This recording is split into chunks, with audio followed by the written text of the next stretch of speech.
Hello and good afternoon, everyone. Welcome to this week's new episode, or actually episode 3 of Xbox One-on-One. And I gotta tell you, my God, every time I've watched that new intro by Dinero Panero is goosebump inducing. It is something that just proves his talent is just so through the roof. It's ridiculous. Look, folks, we are. This is a new program. If you're new to the channel, this was new. This show was just added recently. This is episode 3. And it's something that I'm going to continue to do as long as the people want them.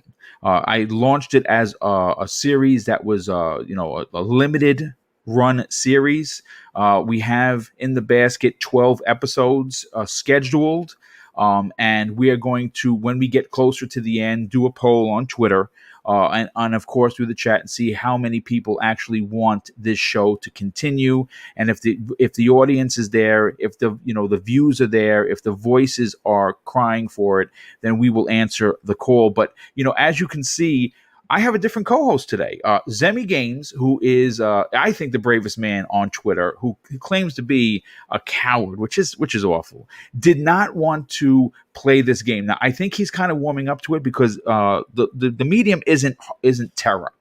This it is more survival horror, and more so, it's even more mystery horror, if you will.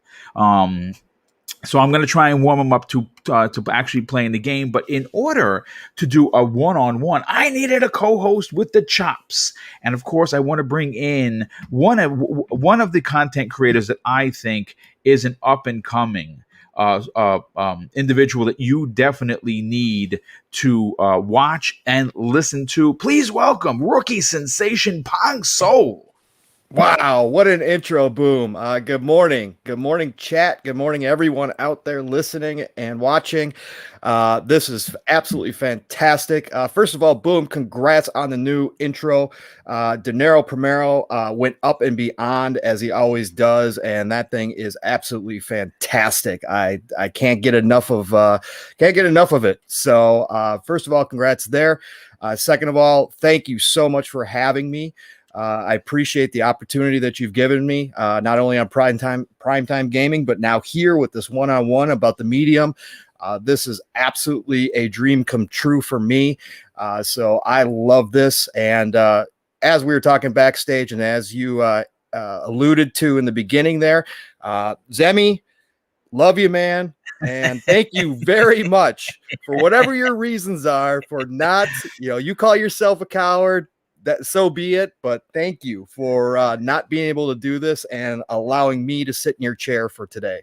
Well, listen, dude, I went to you immediately because I knew that not only did you want some more podcasting under the belt, but I think that you bring very asserted professionalism, if you will, to the show that you're on, which of course is Friday nights at 9 p.m. And we're going to talk about that at the end of the show, so we can get some views and some subs over to, of course, your co-host there, who happened to be Mav was on with us last night on a primetime gaming. And folks, if you missed that episode, look, I'm going to be honest with you. As a content creator, it's hard to say yes, episode A, B, or C was my favorite because of A, B, and C. I can definitely tell you that. Last night's episode is probably my favorite of 2021. And I know that we're only a couple of weeks in, but there was so much passion and so much facts thrown at the wall that we basically painted a Picasso. If you missed last night's episode, please go over to Double Barrel Gaming on YouTube and download, or of course head over to your favorite RSS feed, and later this afternoon it's going to be uploaded for your listening pleasure so you don't have to burn out your phone. It was an incredible episode.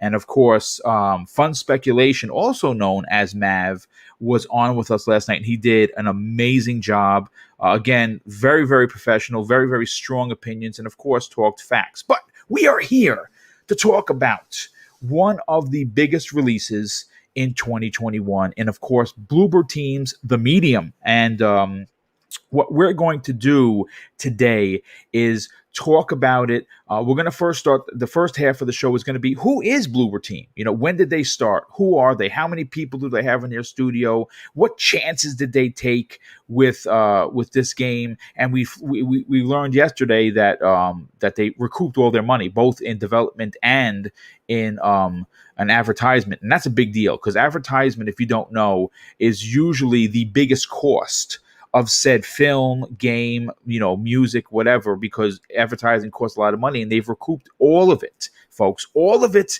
in under a week. I believe it's 3 days of sales of this game. That's a big deal. But first, I have to thank an individual in the chat that completely blew my hair off, and I have a mohawk, so it's on the floor already. Master Clowns X3. He's been a very generous donor for many, many years since I started, and today he didn't just drop one super chat. He dropped 3. And when I turned on the chat and I saw all orange, what can I say? I'm humbled beyond belief, because as a content creator, I don't expect anything.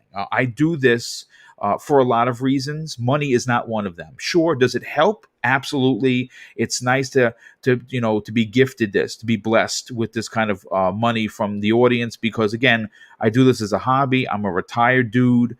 And any money that comes in, as you can see last year and the years prior, Mrs. Boomstick and I try to turn that around and put it into giveaways. It's something that we enjoy doing. And the first super chat is $50, and it's a super sticker. And all I could say is OMG. And then he follows that with 2 more $20 super chats. And the first one says, just paying my respects and sincere admiration for Mr. Boomstick and friends. Always find the shows to be a morale boost and a good way to start the day, no lie. Well, dude, that is freaking awesome. That is an amazing, powerful comment, and I'm honestly moved by that. And he says, I'm throwing another one for a good measure. Well, dude, thank you again for your outstanding generosity. But listen, we already have almost 100 people here. I don't know how big of an audience we're going to get for today's show, but I hope that we get 200-300 people in here, because I think today is going to be worthy of a conversation. So I want to go right into who Bloober Team is. And, well, that's the big question that we will be answering on today's new episode of Xbox One-on-One. And with me, obviously, is, of course, Pong Soul. Now, Pong, we're going to get to you in a second, but I want to talk about Bloober Team. And they're a small team that was founded by Peter Babino and Peter, both 2 Peters. And I don't want to say Blazkowicz, because that would be from, of course, Wolfenstein, but I believe it's Blatowitz. I believe that's how you pronounce it. And the studio's original, the studio was originally part of Nibris, a developer set up in 2006 to become an independent through investor funding. And the studio formally launched on November 6th of 2008, employing only 20 people in the crack core offices. Now, Babino became the chief executive officer for the company at that particular time. Now, here's where it gets interesting, folks. In October of 2010, following Nibris's decision to exit game development, the game development business, and the cancellation of their only video game in development called Sadness, many of the company's developers then joined Bloober Team. And currently, as of this show, they now house over 100 employees that make up the current development staff. Now, look, Pong, when you hear that Bloober Team is one of those studios that come from humble beginnings, and it seems as if their talent is just every game that they put out, they seem to just get better, and obviously the end result is the medium, and it is a phenomenal game. What are your thoughts about where they came from and where they are now? Boom, there's something special. We all love AAA studios, right? We all love the big guys out there that just produce all these fantastic games. But there's something special about watching a small studio develop from the ground up. And with their history, this is an ascending studio, right? So this is one of those studios that at each and every game have gotten better and better, and they are perfecting their craft. And they have a very specific style that they are going for, right? If you look at through all their games, whether it be Layers of Fear, Blair Witch, Observer, now to the Medium, they like delving into the human psyche, and they like the psychological horror / thriller aspect of things. But when you see that this group has been together and have been slowly building to this point, it gives you a deep appreciation for not only where they came from, but where they're going. And this is a studio that I hope some people are going to take notice of finally. Again, their games have been out there. People have enjoyed them. They've had their issues. Obviously, they haven't been the perfect games, but every game has gotten a little bit better. And with the Medium, I think they finally put themselves on the map as a team and as a group that has to be watched for any kind of future project. And again, if my wish comes true and they join the Microsoft family permanently and they get underneath that umbrella, and all of a sudden they have access to all the tools, money, which is obviously important, I think this team winds up being something very special.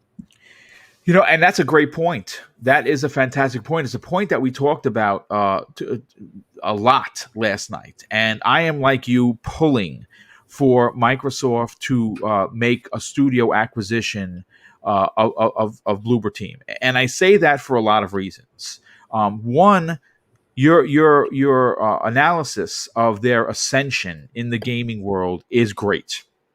And like you said, every time they put out a game, it's just that much better than the last one, which proves that what we're seeing is untapped talent that just needs the financial backing of, let's say, a Microsoft for it to realize its dreams and aspirations as a studio. And when I look at Bloober Team, when I look at who they are, where they came from, what circles they're being talked about in, it makes me think of Ninja Theory, makes me think of Compulsion Games, makes me think of In Exile. These are small studios that at one point were not, household names. And this is a team that, look, when talking about horror right now, on today's date, on this very show, many in the gaming community equate horror quite simply with Capcom's Resident Evil, right? Konami's Silent Hill, Remedy's Alan Wake, Dead Space, of course, by Visceral Games, who no longer exists, unfortunately, Outlast, another heart attack-inducing game by Red Barrel, or even Alien Isolation from Creative Assembly. Now, I think it's safe to say with confidence, but more important, pride, that the team at Bloober could now be put in that conversation, and their game, The Medium, could be a part of that circle of games I just talked about. And playing this game is, we're going to get into what we like, what we don't like, what the future is for Bloober Team. But you know what? I just so people don't. Again, this is a little bit of a get ready to learn something class. Part of today's show is that maybe you're not familiar with Bloober Team. Maybe you're like, well, I don't really know what they've done. Boom, I'm kind of new to this. I know everyone's talking about The Medium, because this conversation, whether it be good, bad, mediocre, or anywhere in between, everyone is talking about The Medium, and I think that is exactly why they have made back their money in both advertising and development costs. No doubt about it. But if you're unfamiliar with them, when you're talking about horror, right? The three games that they have actually it's four that they have that are high suspense horror under their belt is Layers of Fear 1 and, of course, Layers of Fear 2. But they also have Observer, which was re-released during the launch of the Xbox Series X and S, which it was redone, and it looks absolutely stunning. I have to really put some time into that. And of course, last year's 2019, as I said last year, I'm still in 2020, unfortunately. Blair Witch, which saw some success as well. And obviously now you can add medium. And I think, Pong, when you talk about horror, look, when you look, let me put it like this: when you're talking about Microsoft, there are a lot of boxes that XGS or Xbox Game Studios check off, right? They have the best two driving franchises in gaming. I mean, that's just it, folks. Polyphony used to be the king of the hill. I don't even know if you consider them to be a pauper at this point because they hardly put out any games, right? They have one of the best first-person franchises in Halo with Infinite coming out at the end of the year. We're going to talk about that on Thursday's Xbox Factor podcast. We have some new information that's going to change the studio and for the better. And you also have, of course, the best third-person over-the-shoulder action game in Gears, right? And there's a lot of boxes that they can check off if you go down. You know what I'm saying? Go down the line. So you can add Sea of Thieves to that with MMOs, right? You can add State of Decay 2 because people are still playing it.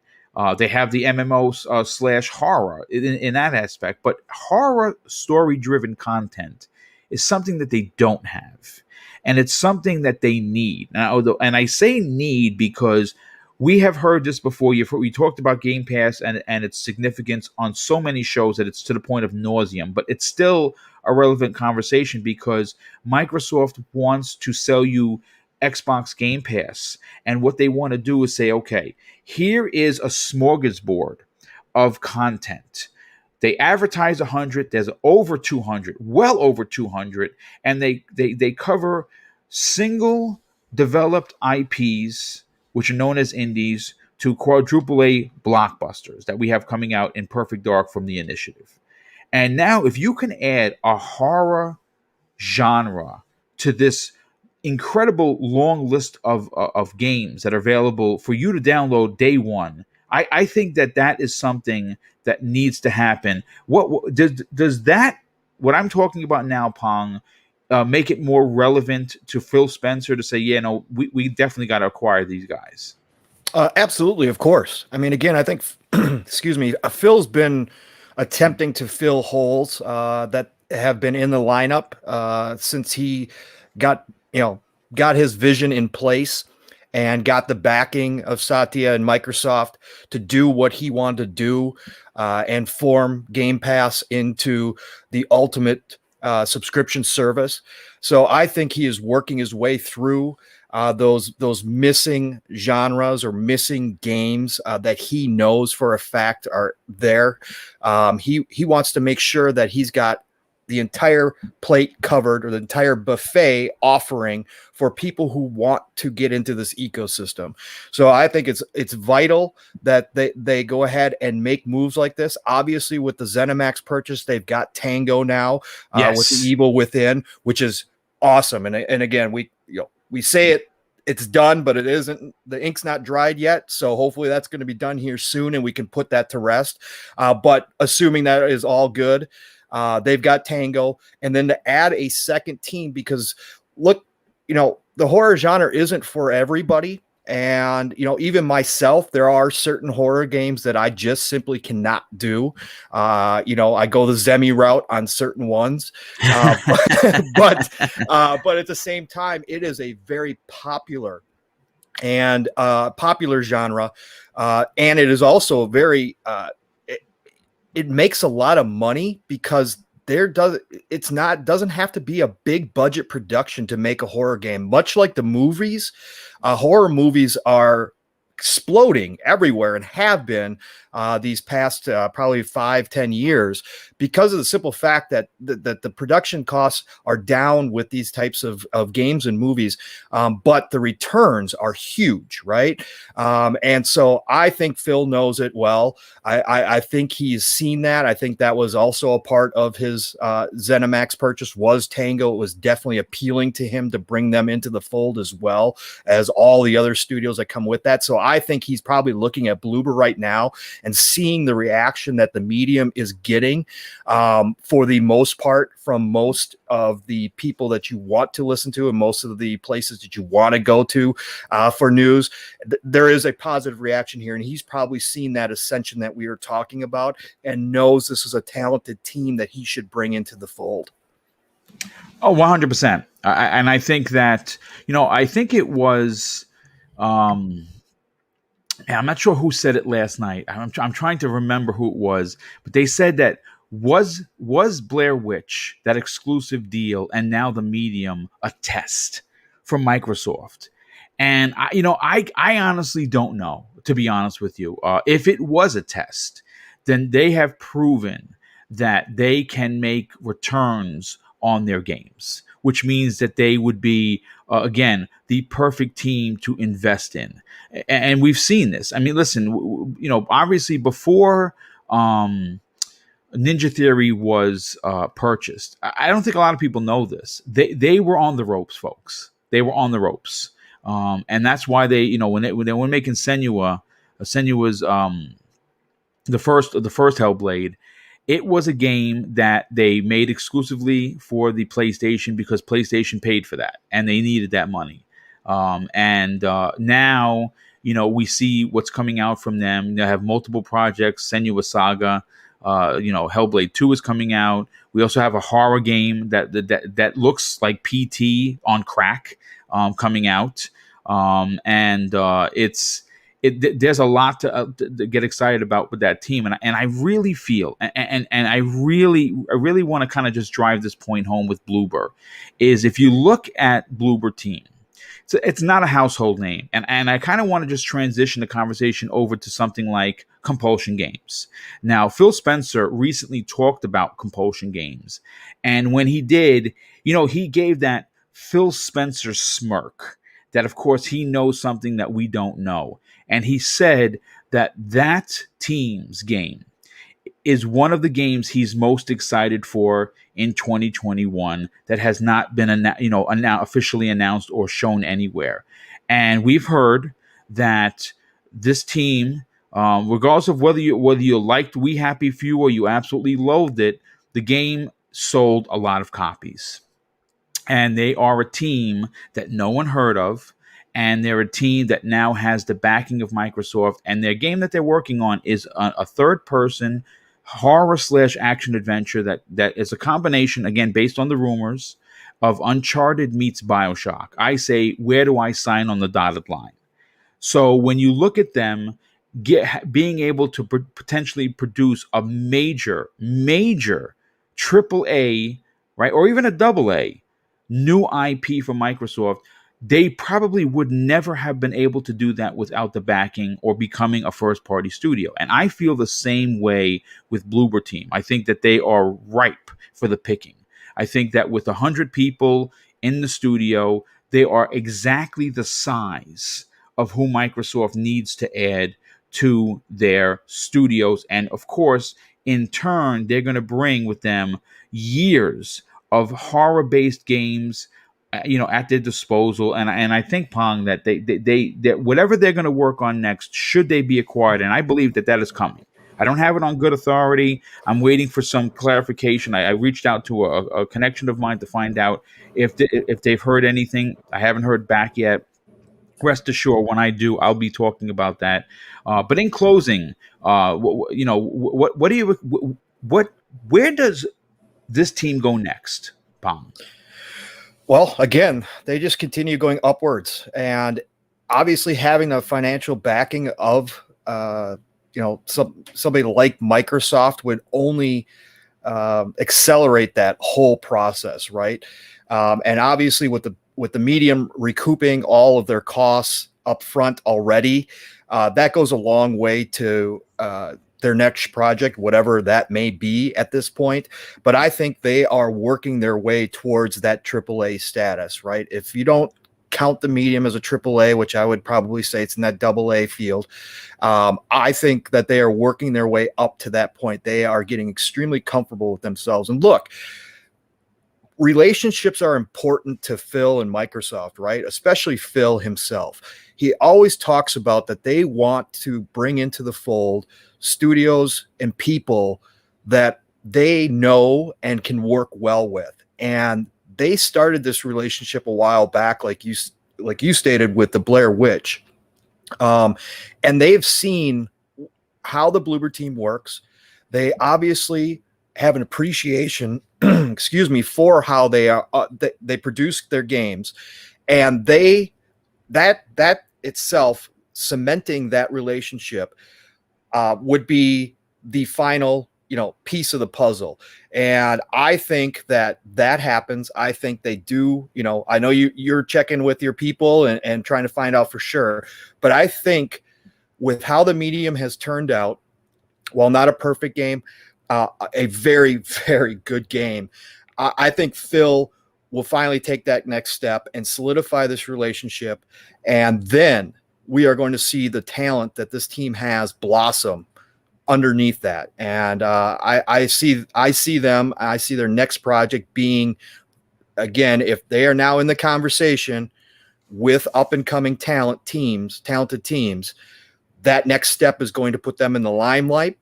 And I think this next project, this next game, whatever it may be, will be the one that hits. And I think we will finally be able to look back and say, we saw this coming all the way. And I think that's where they're going. And I like what you're putting down. Real quick, I want to thank 108's Dragons TV for the outstanding, very generous $2 super chat, and says, "Good afternoon, my gaming community, and good afternoon to you as well." And listen, look, this. Both of us are close to beating it. I have not beat it yet. I'm literally at the end, and I chose not to beat it because a lot of stuff happened. I had to prepare for the week, this week's shows. I'll probably beat it tonight, but I am going to say this: we're going to now transition. We know who Bloober Team is now, right? We know that they're from humble beginnings. We know there's 100 developers in that team. We know that.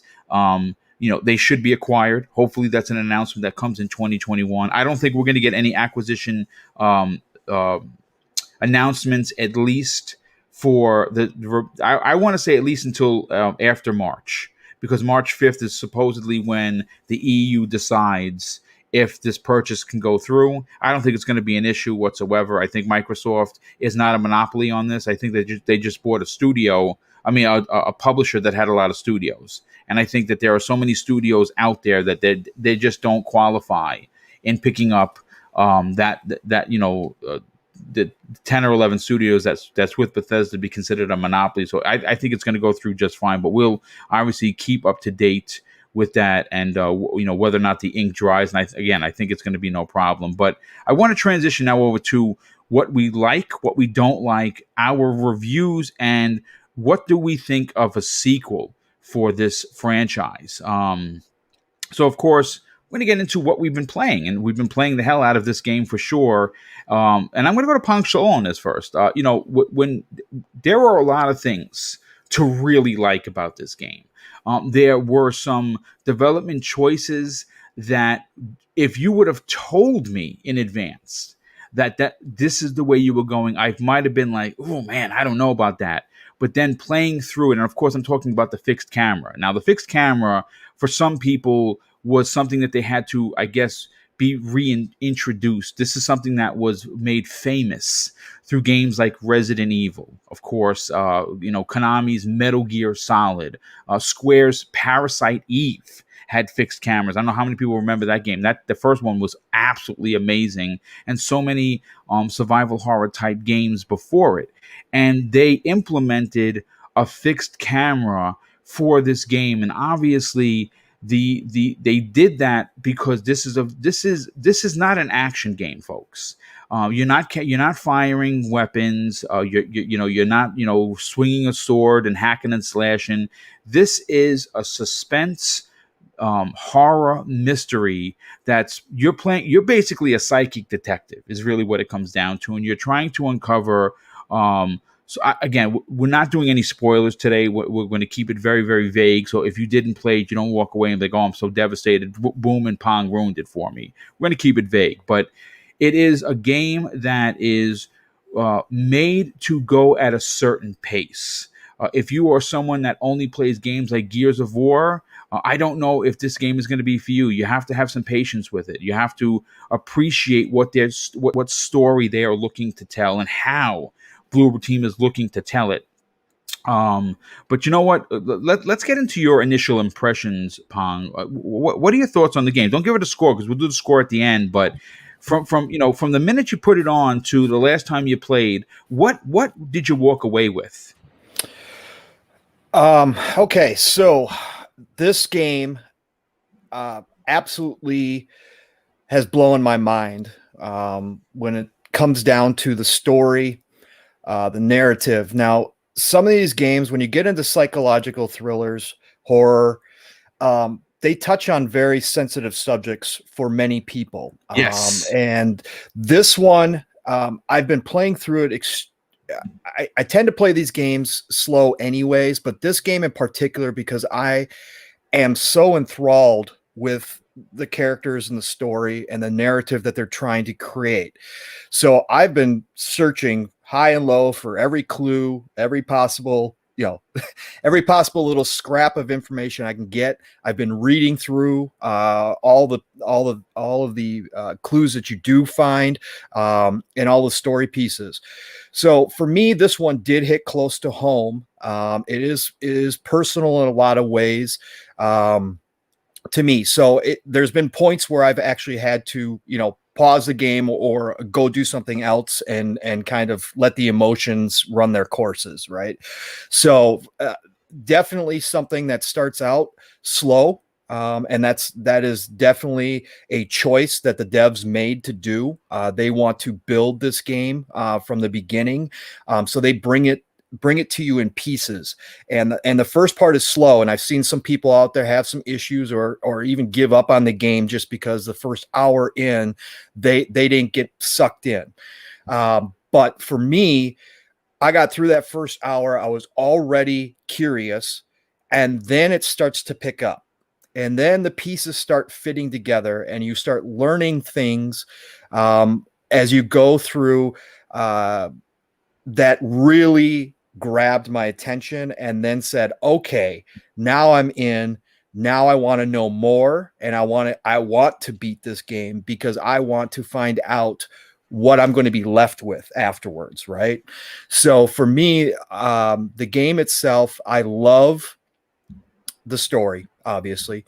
I love the characters. I love the acting. Shout out to a couple of the actors, Kelly Burke, who does Marianne, the main character. No spoilers, but we already know Marianne's the main character. Kelly Burke did an absolutely phenomenal job. Troy Baker, crazy, just well done acting here. And then Graham Vick, who does another character too. I highly recommend when people go through this game, when you find out who the characters are, really appreciate what these actors and actresses did with this story, because they really bring it to life. Extremely strong performances here. The sound is top notch. Yes. Top notch. I mean, impeccable as far as everything goes. The environments that you walk into, the sound effects, and I suggest, again, it's just a suggestion, everybody's got to do their thing. If you don't have a really great surround sound system, I suggest wearing headphones, because you will pick up on little cues and little background noises that absolutely complete wherever, whatever setting that you're in, will absolutely complete that immersion. I'm glad that you said that. Yep. I'm really, really glad that you brought up that point, because it is an important aspect. As a matter of fact, when you turn on the game, besides giving you the sensory, advisement that if you suffer from, of course, seizures, this game has a lot of that sensory that could trigger it. They do suggest that you play the game with a pair of good headphones. And this, let me tell you something right now. I have to bring back into the conversation Senua's Saga, Senua's Sacrifice. I'm sorry. Yep. That is a game that is two different monsters with headphones and without. Because without headphones, it is an action adventure hack and slash, hit A at the perfect timing kind of a game. And I think that even though it's telling you that she is suffering from mental illness, you don't appreciate the lengths that Ninja Theory went to make you understand how someone with that disease feels. Talking about is giving me goosebumps, by the way. And of course, I want to now pull it back in to the medium. And those nuances that you're talking about make an incredible difference, but more importantly, really pushes the survival horror because listen, there's been times where I've been playing at night with headphones, Pong, and when you get that in the corner of your eye kind of a feeling. Yep. That you kind of just side eye. And I'm in here, Mrs. Boomstick sleeping. I'm in the living room. We don't have cats. We don't have kids. You know what I'm saying? So it's just us. And you kind of look to the side like, did I just see something move? That is how good this sound is. Yep. Absolutely. That's when you know your brain has fully connected with what you are experiencing visually, right? You start to play those tricks on yourself. It happens. Any little movement, any little shadow. I've had my dogs scare me while playing this when they creep around the corner and I didn't notice them there. So stuff like that. And again, this isn't even a horror. Again, if this was a straight, it's not like you're in your face, bloody horror type game, right? This is a thriller through and through, but it is those little details that they've gone the extra mile to put in that make all the difference in the world and that separate this game from your average, average game in the genre, right? So that they have gone to extremes to make sure that you feel like you're there, especially like you said, either with a great surround sound system or with headphones. I've played it both ways. The headphones, obviously, with noise canceling and everything else, they really put you there. You lose yourself, right? Yes. I totally agree that the sound is one of the first things I noticed just walking through the forest settings. You know what's great? Again, you brought up another great point: the crunching. Yes. When you're walking on grass, yes. When you're walking on rock surfaces, when you walk over a tree limb, you hear it crack, folks. Yeah. Like it is these little nuances that make this. Again, I think when you're talking about a game, you have to review it, and we're going to do that today with if you are someone who appreciates the craft. See, I'm not a designer. I'm a stupid podcaster, right? I'm a retired New York City police officer who loved video games for over 40 years, right? I've been gaming since 1978 when the Atari 2600 was brought to me by my pop, and I haven't lost it yet. And I think that one of the things that gets lost in how a lot of these, and I'm not picking on the generation, younger gaming media, is they look at it from a solo lens. One look through the peephole and they just judge it based on their initial feelings instead of actually like the old school days, like the old EGMs when they were 300 pages, or the Gamers Republic, or Game Pro. Pick whatever your favorite magazine was back in the days, and they reviewed these games, and all of what we're talking about now was taken into consideration. And it wasn't just everything under one umbrella, 6 or 6 out of 10, because it didn't make my hair stand up. And it's those nuances, again, like the breaking of the twigs, the crunching of the ground while walking on, a grassy surface or a rock surface when you're in the forest, as opposed to when you're walking in the initial opening, part of the funeral home. It's fantastic. It is. It is. And even the birds in the background. Yes, and I don't crows know especially. Yes. And I don't know if you noticed it, but even when you when you, again, no spoilers, but she has an investigative type mode that you go into. Did you notice that the sound changes? It enhances Yes, as a matter of yes, certain like her aspects. senses are going Yes, off. Yes, yes. That blew me away when it first happened. I mean, I've seen that in other games too, in certain degrees, but when that first happened, and I was like, wow, I just kind of walked around and I kind of went in and out of that mode just to kind of see how it transformed. Great. I mean, again, we could spend probably a half hour on the sound, but we probably shouldn't since we've only got an hour. But but yes, highlight for me definitely was the sound and the detail that they put into that, along with the soundtrack. I mean, the soundtrack itself, absolutely stunning. Obviously, they brought in Yamaoka.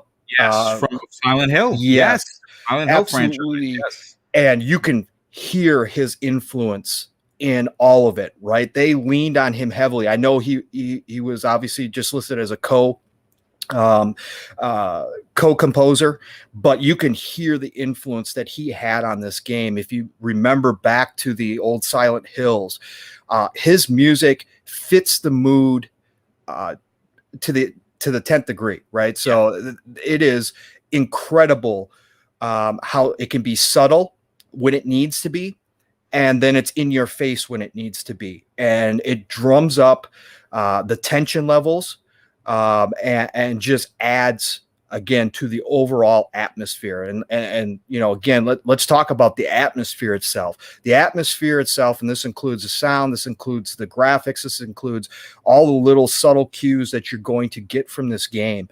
The atmosphere in this is one of probably my favorite and deepest that I've ever experienced, right? It is dripping with atmosphere, whether you're in the spirit world or whether you're in the material world.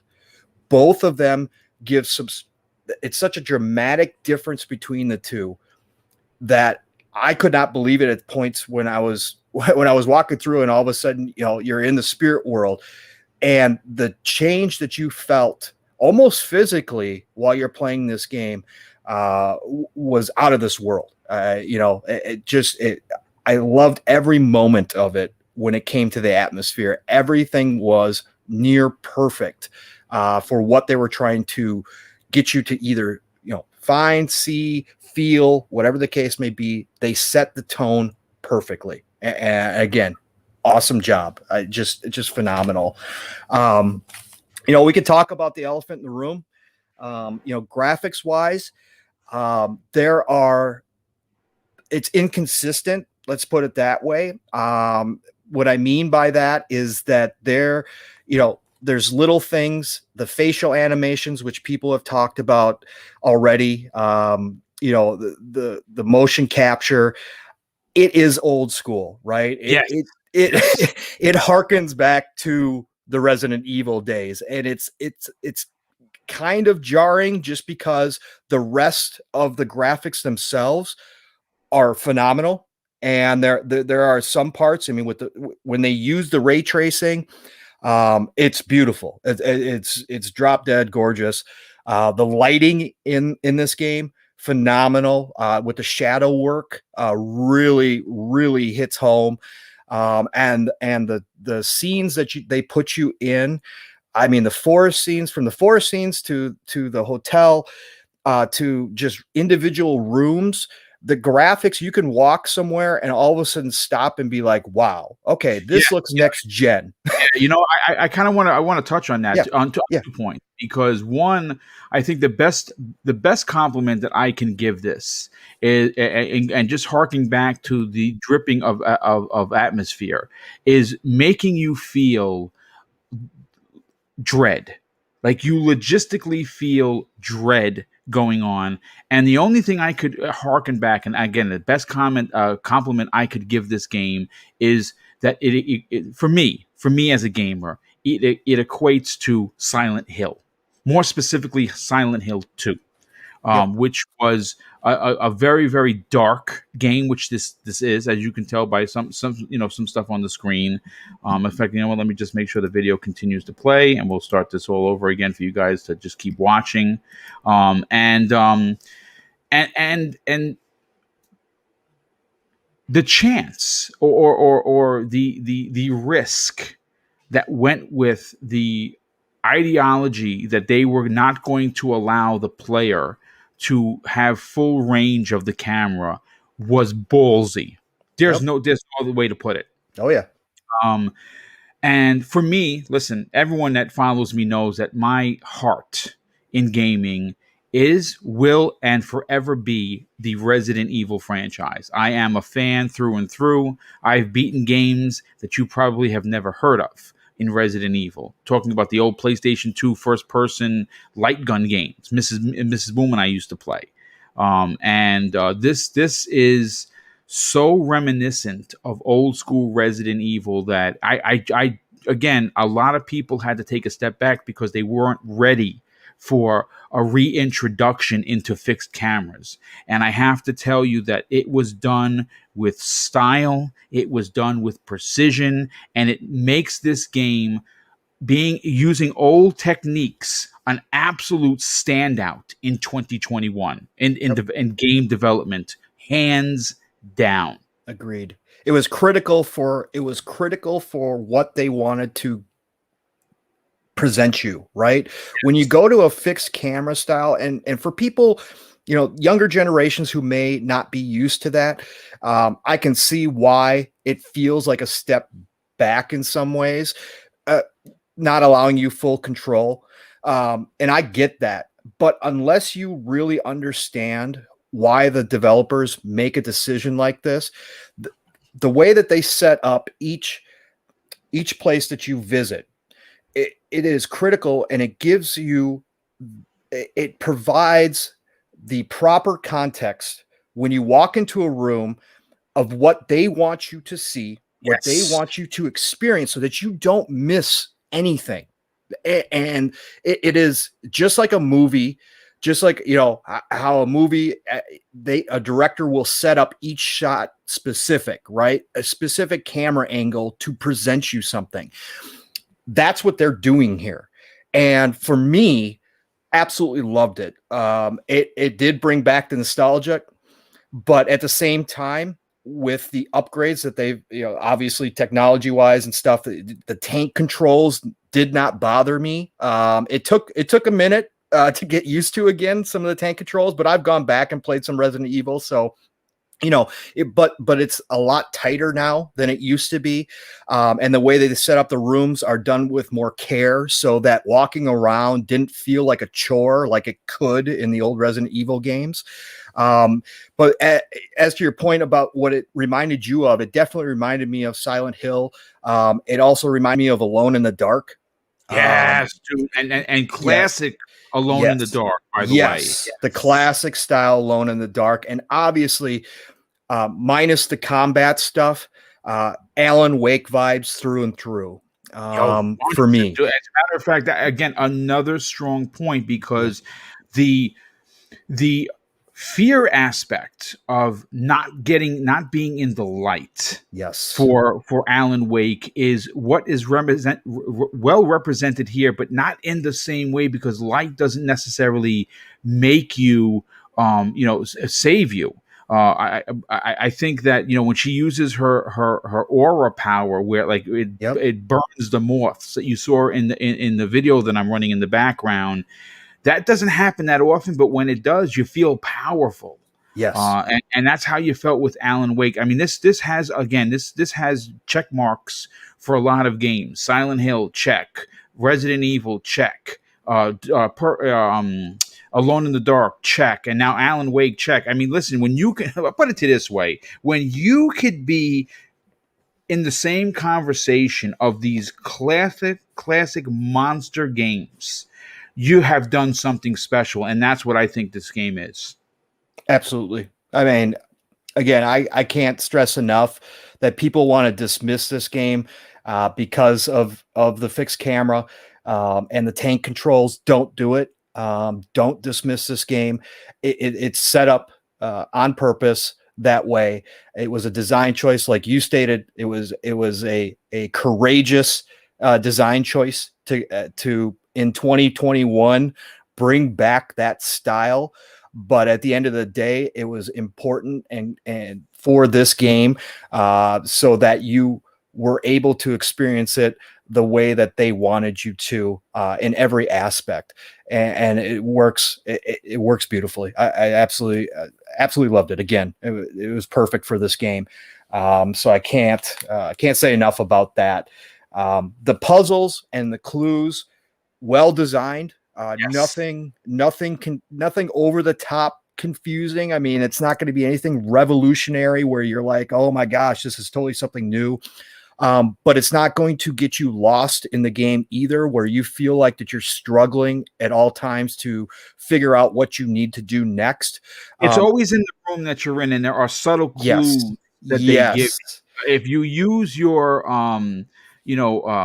medium power, yep, where it turns some of the screen white yep. from the darkness, things start to pop up. I'll say this. First of all, Master Clowns, my God, he drops an outstanding additional $20 super chat. I mean, I don't even know what to say, dude. Thank you Wow. for the generosity. He says, you guys mentioned Alone in the Dark. Nostalgia is real. Love this show. So many worthy mentions. Well, dude, thank you. You have a couple of old school cats here who appreciate where we came from. And let me not forget Dan the Man Cunningham, who's another very generous friend of the show. He drops an outstanding $5 super chat and says, Pong, the success of the medium makes me wish that Game Pass had come sooner. Games like Murder Soul Suspect, which was dope, by the way, would have survived. Keep up the great work. Well, thank you for the super chat and thank you for the mention. Yeah, that's a game that is very, very few people played for sure. Correct. Yep. But what I want to do is, I want to get into some other points because Yep.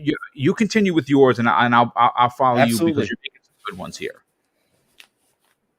All right. So with the clues and the puzzles, like I was stating, they don't confuse you to the point where you get lost, right? So and they are specific to the story. So you're not doing stuff that isn't unrelated, or they just threw it in there to waste your time. Every clue, every puzzle that you find moves the story forward in some aspect. And I love that piece of it. I never felt like I was just doing something to do something because they needed to, make it feel like you were spending more time in this world. Every single little piece brought the story closer to a full picture. It was another piece of the puzzle, and it lets you see into what they were trying to show you a little bit more, right? So that part of the game worked well. It was well implemented, switching back and forth between spirit world or material world, and the different ways that they actually did that. It's not just always split screen, which some people got the wrong impression when they saw a lot of the videos or listened to a lot of people. It's not always just split screen. There are times where you get to go back and forth fully, and that was fantastic. The introduction, again, there's no combat. There's no combat here, really, in the way that we think about combat. You're fighting against.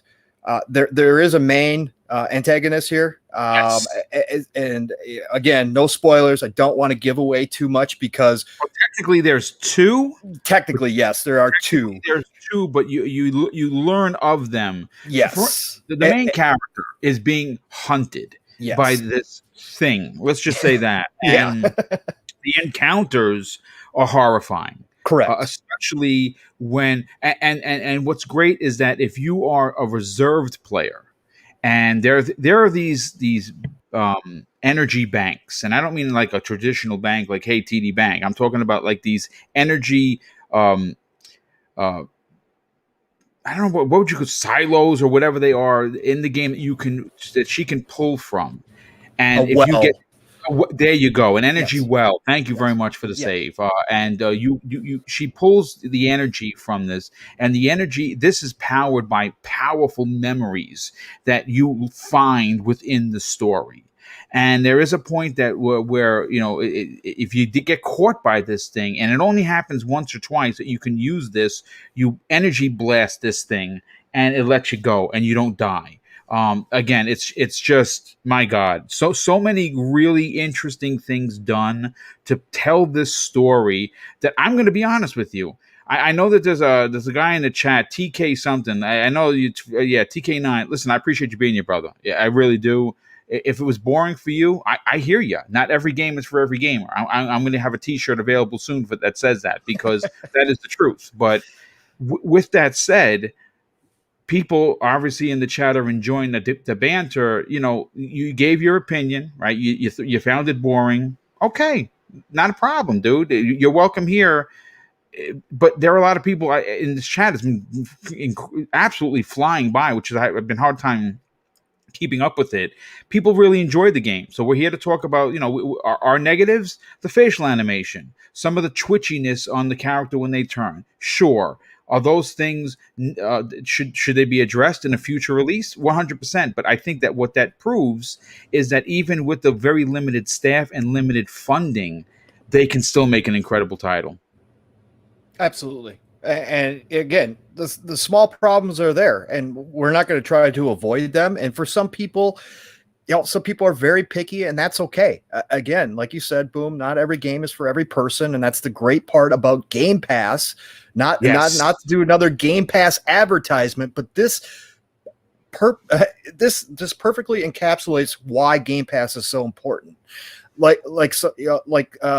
Dan the Man said, without Game Pass, there's been other games that have been lost that were Yes. fantastic games. Yes. This game is not going to be lost because more people, more eyes, more ears are going to see and experience this game than normally would have. And that just helps Bloober. That helps the game itself, and that helps Microsoft in all aspects. So this perfectly encapsulates why Game Pass exists. Yes. For a lot of reasons, right? So I can't stress that enough. Go try this game for yourself. If it's not for you, so be it. If you're like Zemi and you just can't do it, okay, I can hear that too. I understand. But go try this game and just see it for yourself, and play for more than an hour. Try to get through that first. If it's too slow for you in the beginning, try to get through it, because it picks up, and this is a game you don't want to miss. I truly believe that. It's not perfect. There's pop in some areas. There shouldn't be pop in. There's some artifacting, some weird artifacting that happens, and I'm assuming that it will all be patched out, right? But it's nothing that takes away from the game itself, because this is a narrative-driven game that makes you want to investigate and find out what the hell is happening, right? That's what this game wants you to do. And it does that in a way that people should appreciate. And that's what I got out of this. It's fantastic. Absolutely. Real quick, let me just address TK9. I might have gotten it wrong. If I got it wrong, dude, I because again, the chat is flying by, and I know that you were going back and forth with a few people, and you said the word boring several times. If you weren't talking about the medium, then of course I humbly apologize. And then I got it wrong. So again, you know, that's on me as someone that the chat's just going so quick. But again, if you're here and you're enjoying yourself, brother, listen, good on you, man. And once again, I apologize. I don't call people out, you know, to be a D-bag about it. But you know, I also got to make sure that people are here and they're keeping their hands to themselves. And you know, obviously, we want to make sure that this stays a fair and fun place to come and hang out. So, of course, again, if I got it wrong, and I believe I did, my humble apologies to you. Let me just catch up on a few of these super chats that have come in, and we have quite a few of them. The generosity, once again, continues to be incredible. Dream Eater, very generous friend of the show, drops an outstanding $5 super chat and says, as a Silent Hill 2 fan, the medium gets my approval as a great spiritual successor. It's definitely not for everyone, and I'd love to see combat in the medium too. Yes, I think that is certainly, this is great groundwork for what the medium 2 could potentially be. But I like you, Dream Eater, I agree. I would absolutely love to see combat come. I don't know if I mean, I would like to see the medium powers more explained, and maybe those could be turned into, you know, weapons that you could use. I don't necessarily know if I want to see the game start bringing out Uzis and rocket launchers and things. I think that would take away from it because again, Might have a different game at that point. right, it's not Resident Evil, but I would like to see some further clarification or even realization, if you will, of the powers that she has, because we know she's powerful. There's just no doubt about it. We have Jagai drops an outstanding $2 super chat and says Troy Baker was awesome. Indeed, he certainly was. He is definitely without a doubt gave a fantastic performance.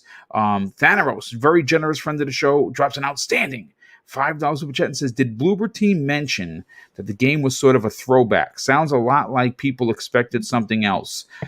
Look, I mean, with games like Resident Evil 2 Remake, with games like Resident Evil 3 Remake, and even some of the Resident Evil 7 and 8 that are coming out, I think there might have been some sort of a misunderstanding of what this game was going to be, and that really is not the fault of Bloober. I think that they have done more than enough advertising, and I mean, as a matter of fact, and a big shout out to the Bloober Team's YouTube channel. I pulled all of this content from there, and you can see that they give you more than enough information about said game for you to make a decision of whether or not this is for you, and even more so with it being in Game Pass. And if you're a subscriber, which the big question is, why wouldn't you be a subscriber, is that you can play this game with no risk whatsoever. And like Pong has said, and I think many people that have not only been in the chat, but on multiple shows, Game Pass does something very, very amazing. And it allows you to play a game that you may not have thought you would like. And it introduces you to new genres unlike anything before it. And I think that is why this game is successful. And I know people, and I've seen it, Pong, I've seen it in multiple places within social media, that this being in Game Pass was somehow a negative. And we find out that of course is false truths. Once again, it's the interweb, so of course you're going to get narrative based opinions instead of factual based opinions. And again, folks, as you can tell, Pong and I both love this game. I think a lot of people in the chat, we had close to 250 people here. I want to thank everybody for coming out. Really, this is again, this is something that I wanted to do. I think that the Bloober Team did something really special with the medium. And what I'd like to do now is, because we're closing in, or we're actually past the 1 hour mark, and this show is really not meant to be a 2 hour show. It's only meant to be an hour. Are you sure we can go 2 hours? Let's go. We definitely go 2 hours. But I would like to give our full review. And then obviously we'll end it, and we'll do a shout out to, of course, many people in the chat, as well as, of course, my co-host of the day. Pong, let's start with you. For you, if you are said professional reviewer, you made a tremendous amount of really great points. You talked about some of the shortcomings that need to be addressed in a potential sequel. What would you be reviewing this? What would be your final score for Bloober Team's The Medium? All right. Well, we didn't really talk about this. Are we doing this out of 10? Are we doing this out of 100? What do you think, Boom? Well, we could do it out of 10. You could do your out of point. 10. Pretty standard. Okay. Yeah. So I've gone back and forth on this because, again, the issues are there, but they're not big enough to take away from what the team was doing with this game and the finely crafted story that they presented us and all the positives that are in here. And again, as with all reviews, it's an opinion based, right? So I think people get lost and think that somehow, people who review these games are experts and we need to listen to everything they say. It's still an opinion no matter what at the end of the day. And for me, being the older gamer that I am, coming from where I've come, this harkened back to the old style horror thrillers that I loved. And so for me, I would give this game an 8.5. Nice. Strong. Yep. I definitely would 8.5. If the graphics, if the facial animations and The overall experience was just had gotten that tick up. Again, had they been underneath the Microsoft umbrella, had they had the extra funding, I think that would have been done. You move this game into the nines. I think from a story standpoint, it is rock solid. It is a 9.5 from a story standpoint, and the way they crafted the game itself, definitely in the nines. I love it. I love it, and it's right there. Yeah, and that's a strong opinion. Let me just give some of the scores. A TK9 gives it a 9.5 out of 10. KK Days gives it an 8.5 out of 10. We also have Creeper. Evox gives it an 8 out of 10. You know what, folks? Here we go. Well, he says, I enjoyed the story, as the story for him was a 9. Let's get some scores in here in the chat, and let's see what the 200 plus people have to say about it before I give. CJ Gomez says story was a 9 for him, which is pretty dope. And I'll read them out as they come in. Well, Joseph Lee Huga gives it a 4 out of 10. Listen, I mean, hey, Joseph, Jose, I said Joseph. Jose, if that's your opinion, brother, listen, you're entitled to it. I don't know what to tell you. Lita Papa with the strong 8.5 out of 10. CJ Gomez, I need a sequel. Indeed. I have not beaten it yet, but I'm so freaking close. Elemental PO, hey, what's up, dude? Welcome back to the chat. He gives it an 8.9 out of 10. We have Lord Roughness with the 8.5 out of 10. We have Interruption with 9 so far. Nighthawk with the 8.5. Hieta gives it an 8.5. 8.5 was spot on. We also have Jay's Natural Fitness, about 2 hours in, and I'm a 9 out of 10 so far. Daniel Hayes, 8 out of 10. Reign of the Third Eye, 8.5 out of 10. We have here Bosnina 09, 8 out of 10, which is strong. We have CYV Studios, 8.5 out of 10. Nelson Rivera with an 8.5 out of 10. Manny Fresh, 8.8 to 9. I mean, listen, it seems as if there were a lot of people in the 9s, a lot of people in the mid 8s, and my opinion on this is, for me, as a gamer who appreciates survival horror, who really understands what Bloober Team was looking to do. It was looking to tell you a very, very deep personal story that has a lot of loss attached to it. There is some suggestions of some very, very serious and hot, real life topics. Yes. And I'm not going to break those down because I don't want to spoil it for everyone, but there is definitely a suggestion of some serious topics that really that most people turn away from. And I think that they do it with class. I think they do it with precision. I think nothing in this game is done for the F of it. We just had nothing else better to do, so we threw this in here to kind of throw you off the scent. Exactly. Everything is procedurally done in a way where it tells a story. And granted, this is a game that you can completely run through. If you're not into backstory, if you're not into reading the pieces of paper that pop up when the little X shows up and you press the button and you turn the paper around and you read the back of it, or you pick up a picture frame and you're looking at it. If you don't want to learn the story, then this is probably not going to be a game that you're going to give a very high mark, because you're missing out on what they're trying to do. Now, granted, you can play the game like an action game and I think still walk away satisfied. But I think that if you really want to learn why she is where she is and where she goes from start to finish, it behooves you as a gamer to take the time to appreciate what Bloober Team has done. So for me personally, it's a solid 9.0 out of 10. 9 nice. Out of 10 for me, for nice. a multitude of reasons that I just gave you. I reserve 1 point deduction for some. Of course, we talked about the facial animations, some of the jankiness, especially when you're being chased and you have to particularly hide behind something. Yep. Sometimes it comes out and you get killed.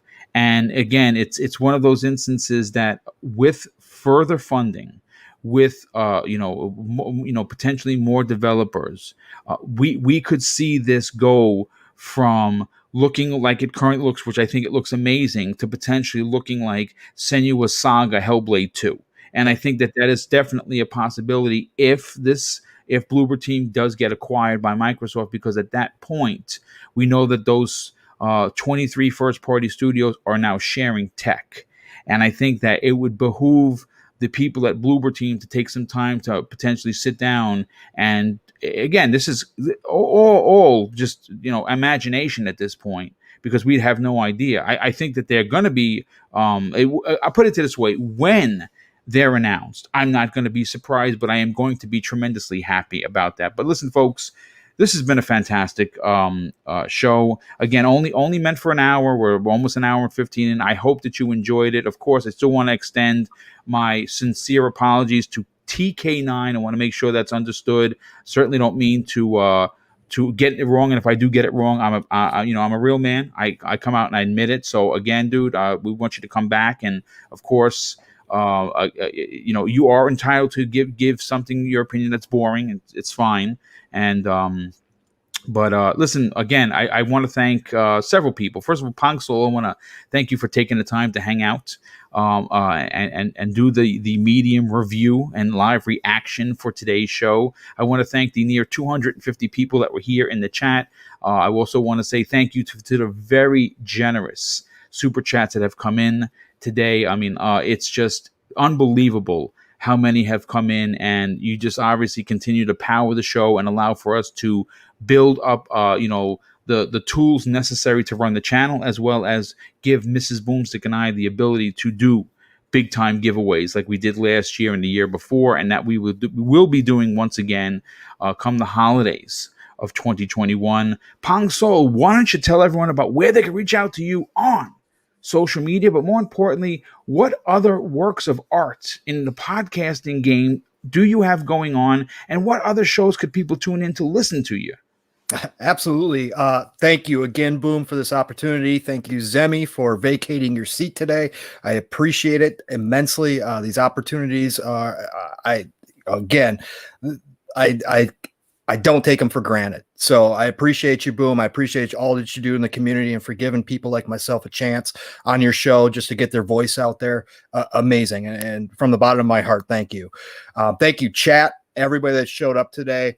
I see all my beautiful friends in the chat in there. You guys have been great. You guys have been supporting me as I started doing this podcasting stuff in 2021 here. I appreciate all of you. So thank you. You can find me on Pong Soul, Xbox and Twitter, same name. Follow me. I follow back. Love talking about games, obviously. You can find me on Friday nights, as Boom started the show off by saying, with Fun Speculation, a.k.a. Mav, his wife, Caitlin, Assassin Lupa, and 3-Bit, another good friend of Boom's. So you can find us Friday nights, the Xbox Ultimate Podcast. It starts at 9 p.m. Eastern Standard Time, and then we do a community game night afterwards. We vote on it. It's been a lot of Master Chief Collection lately, but we're planning on switching it up. You can also find me on Saturday nights on the Shop Podcast with PTK Blam, Fuzzy Belvedere, Stag, and Centurion.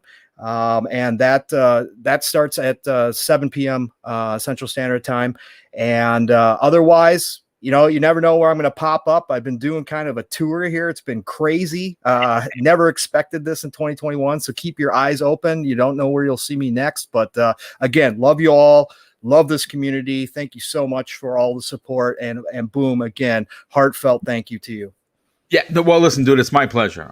It's my pleasure, and obviously, helping content creators get a voice is my way of paying it forward.